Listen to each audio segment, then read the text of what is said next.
This day is a pivot of history. It heralds a new dawn of peace. For thousands of years, the Jewish people have prayed for peace. For decades, the Jewish state has prayed for peace. And this is why today we're filled with such profound gratitude. I am grateful to you, President Trump, for your decisive leadership. You have unequivocally stood by Israel's side. You have boldly confronted the tyrants of Tehran. You've proposed a realistic vision for peace between Israel and the Palestinians.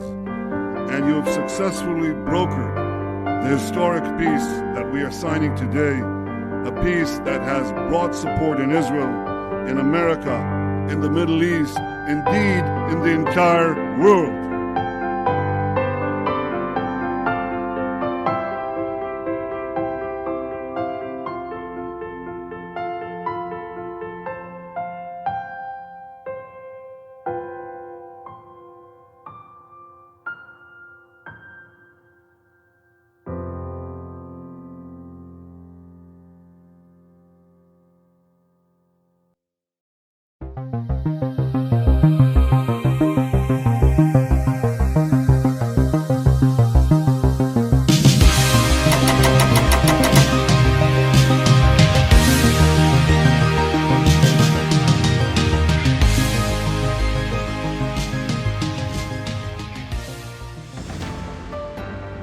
Hello and welcome, fellow digital soldiers, to True Reporting.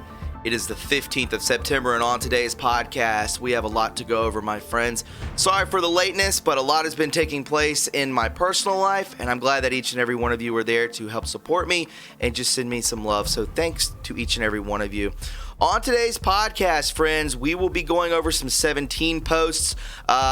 A lot has happened, guys. A lot of posts went down today talking about Julian Assange, John Brennan, many, many more, and a breakdown of what actually Antifa is up to. Are they the foot soldiers? Of course. We're going to be seeing also a breakdown of what Guccifer 2.0 was within the three-letter agency brought to us by the Sharp Edge. She's great, so please follow her on Twitter.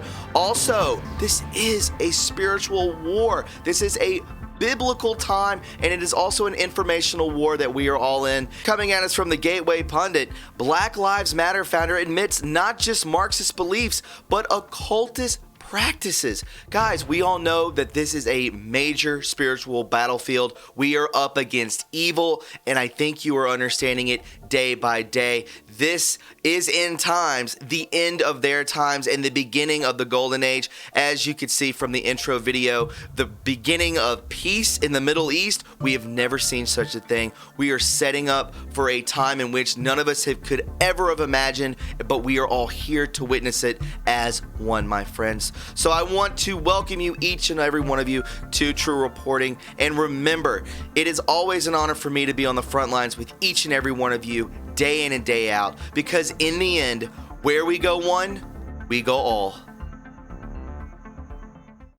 Hey guys, hope you're doing good. Let me tell you about my sponsor, Noble Gold. You know, life has never looked so uncertain as it does right now. Across the U.S., people are being paralyzed into indecision. So many people humming and hawing about everything, feeling flustered with all of these shutdowns, avoiding that issue, the money one.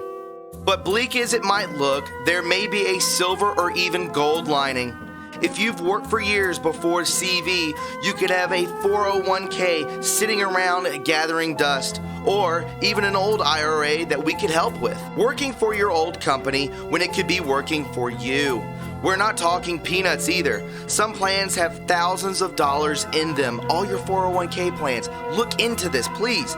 To find out more about unlocking your own hidden treasure, call the team at Noble Gold at 877-646-5347. And if that's not an incentive enough, Noble Gold is giving away the U.S. Mint's own solid silver 5-ounce $1 Apollo 11 moon landing coin when you sign up today for a gold or silver IRA. I have one. It's so worth it right now to jump on the phone and deal with this by calling 877-646-5347 now. Please, guys, jump on this opportunity. They will help you out. It's a great company and they support True Reporting, and you get an awesome coin in the meantime, my friends. So again, thank you for choosing Noble Gold, and I hope you enjoy the podcast.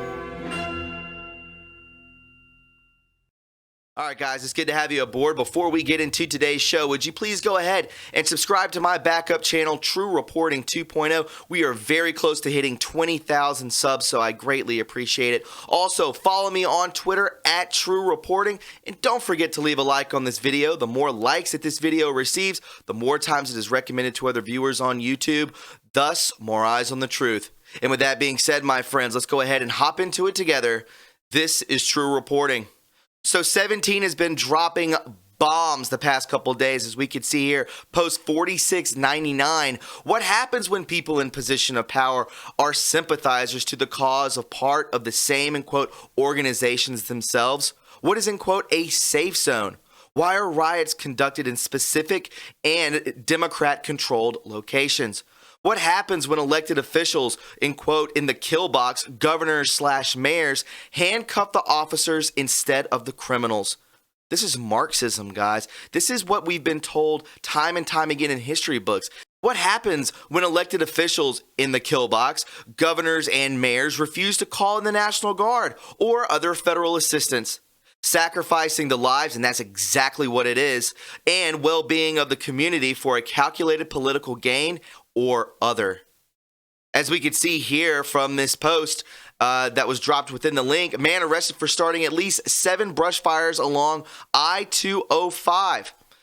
Domingo Lopez Jr., who knows what he is, probably some illegal, was arrested Sunday afternoon for allegedly starting 1 fire. He was released and arrested again hours later after police said he started more than 6 fires. Guys, this is what they do. They had these goons go out there, they pay them, they give them a debit card, they give them armor, weapons, they give them whatever they need. Also paid by, I'm sure, George Soros and very elite Democrats. But they're not elite. They're criminals, and they will see the end, I can promise you that. Does Antifa fear prosecution? Probably not. They're bailed out every other time. Would they continue to operate if they did? What organized groups, in plural, are bailing out rioters within 24 hours of the arrest? What happens post-bailout? Do charges remain enforced or dropped by the DA? As we could see here, another post coming in from Portland. We could see prosecutor won't act on low-level Portland protest arrest. These people are blackmailed is what it boils down to. The newly elected district attorney in Portland on Tuesday announced a new policy that means that cases will be dismissed against dozens and possibly several hundred people arrested on lesser charges at the ongoing protests. Guys, we are seeing people leave the West Coast in droves. They don't want to live within these states anymore, and that is what is happening in real time. We're going to see the fallout of the Democrat Party. There will be no more 2-party systems. I believe that the Trump family has brought in a new system, and it is a very good system as we approach the golden age together. Referring to the article that I just read, the DA will not act against low-level arrest. Have all refusal to bring charges been related to, in quote, low-level arrests? We've seen cops being shot. We've seen Molotov cocktails being thrown at police officers. We've seen people being shot in the streets, guys. Family businesses that have been around for 25 to 35 years burned to the ground, as well as arson within these wildfires. We haven't seen the hammer drop yet, but I soon believe that that will occur. We can see here coming at us from Mr. Andy Nijgo, I believe that's how it's pronounced. I'm sorry if I butchered that. He says the last tweet from the DA Mike Schmidt, the new DA who isn't prosecuting Portland rioters, is a tweet promoting an interview with his, in quote, buddy, a militant Antifa activist. His friend is part of a campaign by communist Angela Davis to defund the police. Again, communist Marxism. That's what we're seeing being brought into America. This is infiltration, not invasion. They go on to say that it was there to defund the police, abolish prisons, and demand reparations. Mike Schmidt, just before I was sworn in as DA, I sat down with an old buddy, there it is, Awkward Rap, I believe that's what it says, for an interview about my priorities as district attorney and rethinking what public safety means. Check it out. I think not. The time for platitudes and reforms is over. This is from anti-fascist AWK. We have worked for weeks reviewing and incorporating feedback from the abolitionists and black communities, developing hashtag 10 for Justice, the road to abolition. Black, brown, indigenous, and poor lives matter. Reforms have often rendered the institution itself more permanent. Again, guys, these people are the enemy. Do not get it twisted. Is this a sympathizer, 17 tells us, or other? What happens when prosecutors, board of county commission members, volunteer firefighters, etc., are sympathetic to the cause? What happens if the organization Antifa itself is aware? Infiltration, not invasion. Again, we continue with post 4700. Insurgency can be defined as the organized use of subversion and violence to seize, nullify, or challenge political control of a region. Insurgents seek to subvert or displace the government and completely or partially control the resources and population of a given territory. They do so through the use of force, including guerrilla warfare, terrorism, and coercion/intimidation. And we've seen these Antifa members fighting in Syria. They're actually trained there. So that should bring something to your attention and maybe something you should show your normie friends. It goes on to say, insurgents fight government forces only to the extent needed to achieve their political aims. Their main effort is not to kill counterinsurgents, but rather to establish a competitive system of control over the population, making it impossible for the government to administer its territory and people. Insurgent activity is therefore designed to weaken government control and legitimacy, while increasing insurgent control and influence. Insurgents require supporters, recruits, safe havens, money, supplies. How many times have I reiterated this? Weapons and intelligence on government actions. A robust insurgency can be waged with the support of just a small percentage of a given population. Next, counterinsurgency may be defined as comprehensive civilian and military efforts taken to simultaneously defeat and contain insurgency and address its root causes.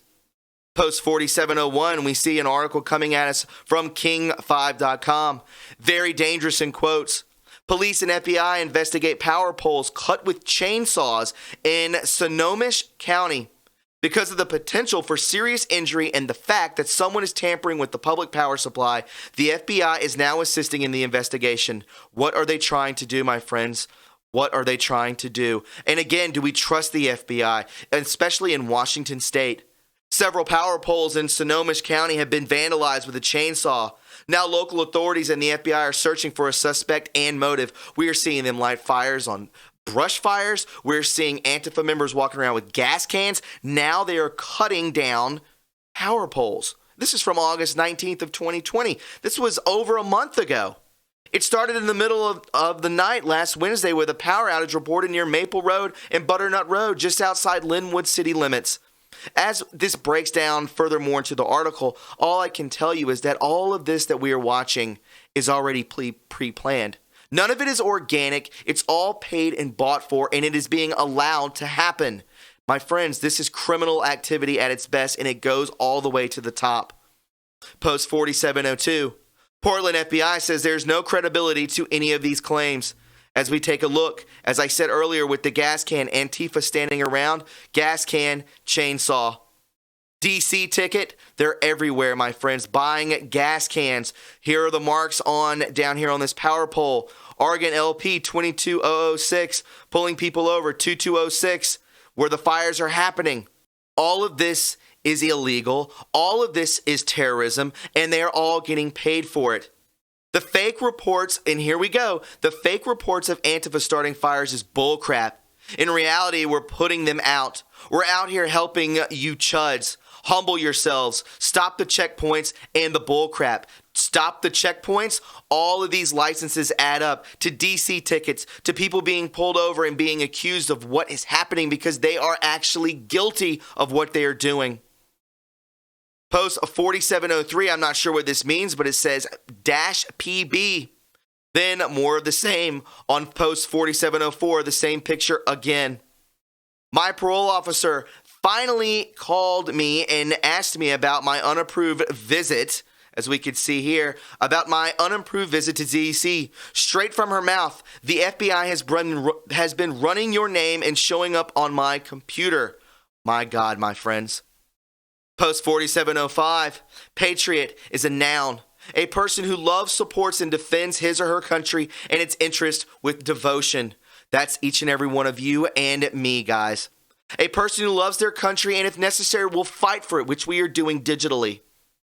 A person who vigorously supports their country and is prepared to defend it against enemies or detractors. A person who regards himself or herself as a defender, especially of individual rights, against all enemies, foreign and domestic, which we are doing.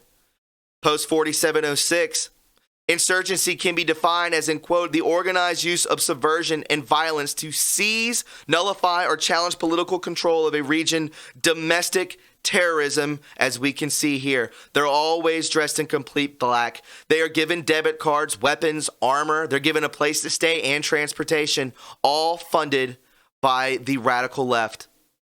Post 4707, this is coming from the Daily Signal. Why are they provided safe havens by the Democrats? Reminder, are anything, and he's speaking on Antifa, are anything but anti-fascists. I believe I'll get flagged for playing this, but I'm letting you know that we all know that they are given a safe haven because they are one and the same, and the left, the elite Democrats, are completely blackmailed. Who is financing Post 4708 says, follow the pin. This is from CBS, The Heritage.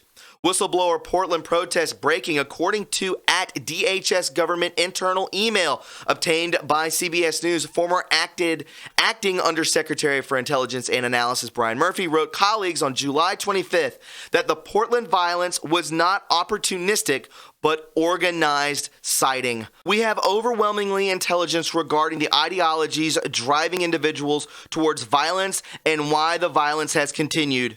A core set of a threat of actors are organized, shown up after night, and share common TTPS and drawings on like-minded individuals to their cause. This is all organized, and we all know it. Why won't the MSM talk about this? Moving forward, 3 of the biggest posts we've seen here lately. Post 4709, all it says is JA. What does this mean? Could light be coming on to Julian Assange? Could we be seeing a pardon in the near future? We need to keep our prayers very high and very strong for JA. Also, rest in peace, supposedly Seth Rich, 4710. 4711, John Brennan. Could we be seeing a tie between John Brennan, SR, and JA? Possibly. I hope the light is shined on this very soon. Now, 4712 says Guccifer 2.0. That's all we are given. And if you do not know what this is, the Guccifer 2.0, we have from the Sharper Edge, one of the best investigative journalists out there, breaking down what this actually means. So let's check this out real quick. The point was those files that were in the WikiLeaks publication didn't have any Russian fingerprints.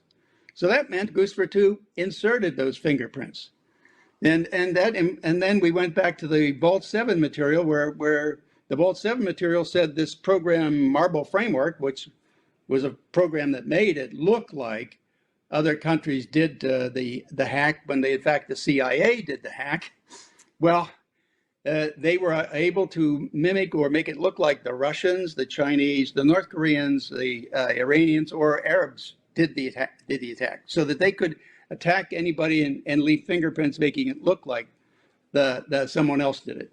So when you looked at it, that meant to us that Guccifer 2 was using some kind of program or some process to insert that fingerprints into the data from the DNC. Now, in top of that, in the Vault 7 material, it said there that the Marble Framework program was used one time in 2016. Well, we think we found it. And that says to us all the evidence that we've been accumulating forensically from the outside is pointing back at CIA as the origin of Guccifer 2. So their entire allegation about you and the Russians and everybody has a false premise to start with, so that everything that they introduced, or the reason they went after you and also General Flynn, was what I think lawyers call fruit of the poison tree. They set it up, they manufactured, they manipulated it, they contrived it, and they executed it. And you and General Flynn and they tried to make us also, put us in jail under the Espionage Act by fabricating evidence against us too. So it's really, how can we ever trust the FBI until Barr and Durham really clean it up? All right, guys, so that was the breakdown of Guccifer 2. We all know that we can never trust these three-letter agencies. We all know that they were infiltrated, and we all know that they are against the president. The NSA is the only one that we can trust. These high hierarchy people, these agents that are within the FBI will be brought to justice. Comey, Lisa Page, Peter Strzok. We all know John Brennan, James Clapper. So many more will be brought to the gallows. I hope so, in the very near future. And I think what we are about to see is justice is coming. I can promise you that. Again, my friends, we are watching biblical times. I cannot reiterate that enough. And I really hope that we see justice for the murder of SR. And I really believe that I would pray to God that we see a pardon for JA. He is a patriot, not Edward Snowden, who I did see today was on Joe Rogan today. It's baffling to me that we can see that Ed Snowden is being gallivanted around like some sort of hero when in fact he is a traitor. Post 4713, referencing the Mueller team deleting text messages. This won't do.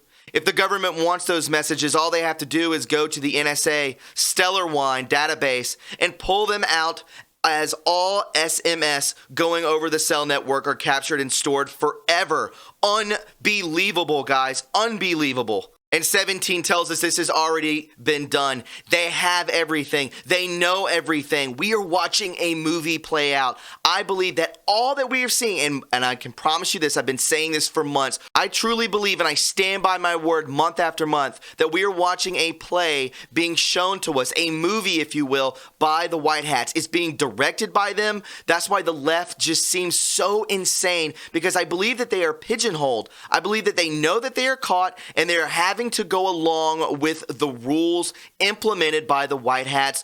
This is some sort of deal, I believe. It's either this or execution. But in the end, they will all be arrested and put in prison for life, maybe avoiding the executions. I'm not sure. This is all up for speculation, but I will stand by my word in saying that we are watching a White Hat movie happening in real time. And finally, post 4714, guys. Hold the line, riders. Night riders, we all are. Justice is coming. I believe that we are seeing it, and it is going to take place here in the very near future. Have faith in your president. Have faith in your God. Have faith in yourself. Hold your family down and really be with them, guys. I would also consider buying a weapon just to protect you and your family, and just wait it out, because I believe that it's going to get much worse before it gets better. Because remember, we are only less than 50 days away from the new election, from re-electing the greatest president of all time, Donald J. Trump. Switching gears for just a moment, I wanted to talk to you about how this is actual spiritual warfare, and we all know it is, coming from the Gateway Pundit. Black Lives Matter founder admits not just to Marxist beliefs, but occultist practice. Look at this, guys. In June, the GOP released a video on the trained Marxist leader behind the Black Lives Matter movement in America. Look at this. Look at her wings. Does this look normal to you? This looks like a ritual. Are they sacrificing cops? Are they sacrificing others? I believe they are. What do you think that George Floyd was, and many others? This has been clear for months now, guys. A video clip from 2015 went viral this summer of Black Lives Matter founder Patrisse Cullors, I believe that's how it's pronounced, in which she states she and another Black Lives member co-founder are trained Marxists. As we can see coming at us from David Reboy, I believe it's pronounced, BLM founder Patrisse Cullors reassuring an old communist that she understands that the goal is to destroy freedom. We're trained Marxists. And Cullors admits to dabbling with the occult. She celebrates this in her new so-called artwork. Yeah, also Marina Abramovic calls her doings artwork. Remember black arts? Of course, Christians pointing to Ephesians 6:12 and its reference to the spiritual warfare. I'm telling you guys that the Gateway pundit definitely follows the boards. We have been making this argument since the fruit of BLM becoming more clear. Destruction, hate, looting, burning, Marxism, division, and riots, and much more. But until recently, the spiritual nature of the struggle was simply inferred and deduced from the Bible and the news. Now the proof is all available to all.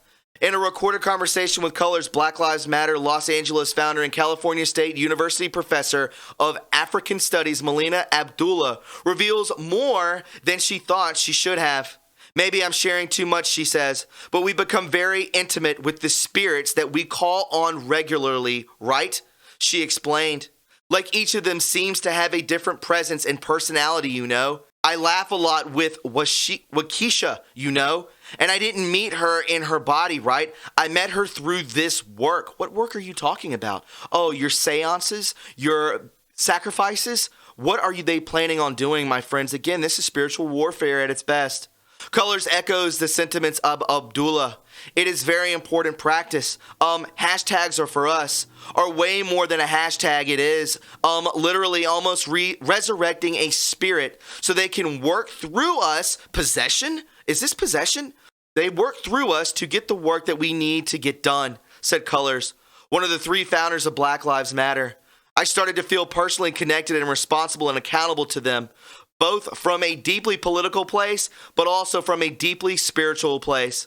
Always, you know, in my tradition, you offer things that your loved ones who passed away would want you to know, whether it's like honey or tobacco, things like that. This seems like voodoo, guys. The trained Marxist and BLM co-founder continued, and that's so important, not just for us to be in direct relationship to our people who have passed, but also for them to know we've remembered them. I believe so many of them are working through us. Colors also admits that the very first thing Black Lives Matter leaders do when they hear of an, quote, murder is to pray to the spirits and pour libation. Again, she emphasized this is not about racial and social justice. At its core, it's a spiritual movement, she continued. You can't pretend like this stuff is not just organized work. That is, you know, that is some serious stuff. Guys, again, this is a spiritual battle, an informational battle. This is biblical. I cannot say that so many times. I keep saying it to you because it's so very important that we all need to understand this, that we need to put on the full armor of God and protect ourselves, protect our family, stand by our president, stand by America, and stand by our friends. This is what we are here for. We are here to witness it. Stand by your God as well. Guys, I will stand by you each and every day. I can promise you that. And we will win in the end. We will win bigly. Just have faith. Guys, I hope you fully enjoyed this and I hope you found it informative. And if you did, please subscribe to this channel. You can follow me on Twitter at TRUreporting and please leave a like. Guys, it is always my honor to stand on the front lines with each and every one of you day in and day out, because in the end, where we go one, we go all. Guys, if you found what you just watched informative and you enjoyed it, then please subscribe to the True Reporting family today. There are many ways to support this channel, like our Patreon link, our PayPal link, and our TrueReporting.us official website link in the description box below. Join the True Reporting family today and be a part of history, because where we go one, we go all.